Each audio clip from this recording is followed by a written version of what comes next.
হারন তো 3 ইঞ্চি। ওর নাম মুখে উচ্চারণ করাও ঠিক না। এই শয়তান এত উপরে উপরে দেখাতো রিমান্ডে এসে মনে হতো তো ফেরেশতা, অথচ ভেতরে ভেতরে যে আলেমদের এত বড় ক্ষতি করিস। ওই যে ছোট হুজুর যেটা মাদানি, ও আমার সাথে প্রথমে দই মারছিল। আমার বলছে হামজা ভাই আমারে নিয়ে গেল রাত 12:30টার দিকে হাতের ছিলে পোড়া উলঙ্গ করিস আমারে, আমার হাতে সিগারেট ধরিয়ে দিস আর দুই পাশে ব্যারিকেড দিয়ে কেন কোনো গাড়ি আসতে না পারে। একটা অর্ধ উলঙ্গ মেয়ে লোক কোথা থেকে নিয়ে এসে আমার পাশে দাঁড় করিয়েছে, ছবি তুলতেছে যে এটা সকালে ছেড়ে দেব, মানুষ বুঝবে দেশে যে হুজুর কত খারাপ।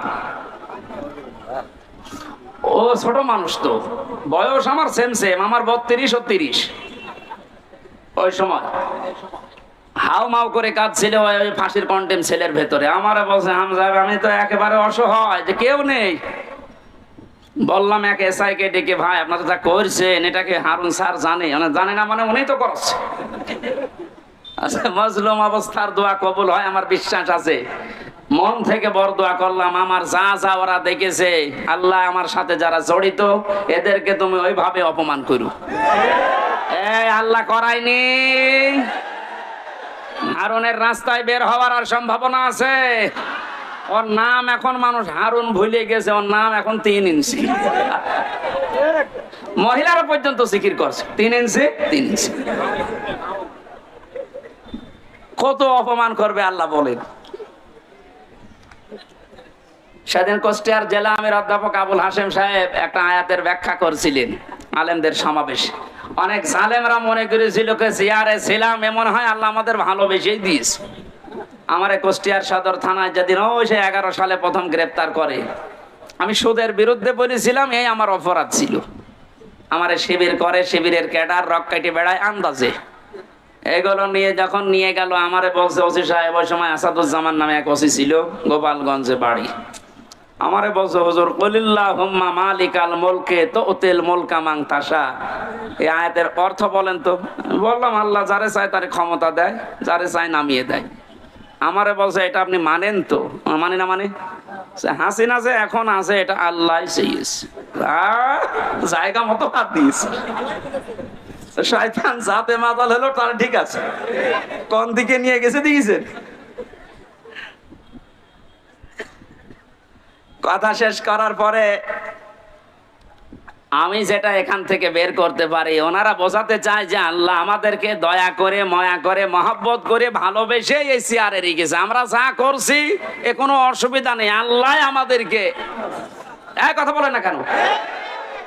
সূরা আলে ইমরান 4 নাম্বার পারার 12 নাম্বার পৃষ্ঠার 7 নাম্বার লাইনের 178 নাম্বার আয়াতে আছে, ওয়ালা ইয়াহসাবান্নাল্লাযীনা কাফারু আন্নামা নুমলি লাহুম খায়রুল লিআনফুসিহিম ইন্নামা নুমলি লাহুম লিয়াজদাদু ইসমা ওয়ালাহুম আযাবুম মুহিন।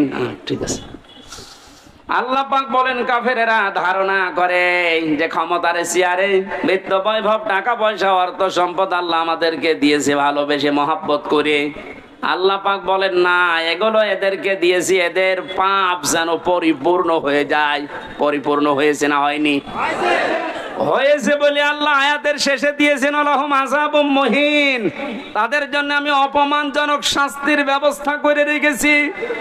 এদেশে আলেমদের বিরুদ্ধে যারা সোচ্চার ছিল সবচাইতে বেশি এই কালামানিক, এত বড় অপমান আল্লাহ করেছে, ওর বিসি পর্যন্ত আউট করে দিয়েছে।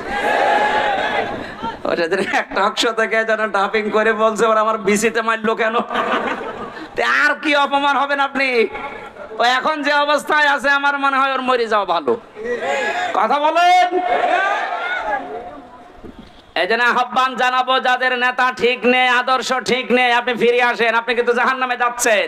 আপনি যাই ভুল বোঝেন আর মনে করেন। আল্লাহ আপনাকে হেদায়েত দান করুন, আমিন। সূরা তাওবার 119 নম্বর আয়াতটা আমরা পড়েছিলাম। কোন সূরা? এর নামকরণ, শানে নজুল, ঐতিহাসিক প্রেক্ষাপট এবং বাস্তব 9টা শিক্ষা আছে আয়াতের।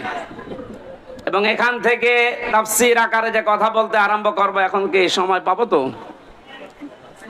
আজকে মাহফিল আছে ত্রিমোহনীর পাশে, ত্রিমোহনী কুষ্টিয়া ত্রিমোহনীর পাশে, রাত্রে এসার পরে আমি উঠবো। আমার মনে হয় তাফসীর আকারে ওখানে কথা বলবো। আজকে আমাদের আব্দুল গফুর সাহেব আছে প্রধান অতিথি, ওখানে আপনারা দাওয়াত দিয়ে গেলাম, যাবেন। খুব সংক্ষেপে করছি। ইয়া আইয়ুহাল্লাযীনা আমানু, আল্লাহ ঈমানদারকে ডাক দিয়েছেন। আমরা ঈমানদার না বেঈমান?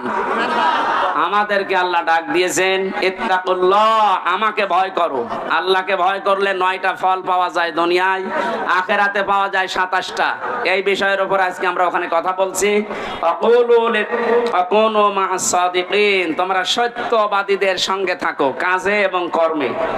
আল্লাহ রাব্বুল আলামিন বাস্তবে আয়াতটা আমি খুব ব্যাখ্যা করার জন্য সময় না পাওয়ার কারণে দুঃখিত। আগামীতে যেহেতু আজকেই এশার পরে ওখানে যাবেন, কোন মা'আস সাদিকিনের উপরে কথা বলবেন ইনশাআল্লাহ।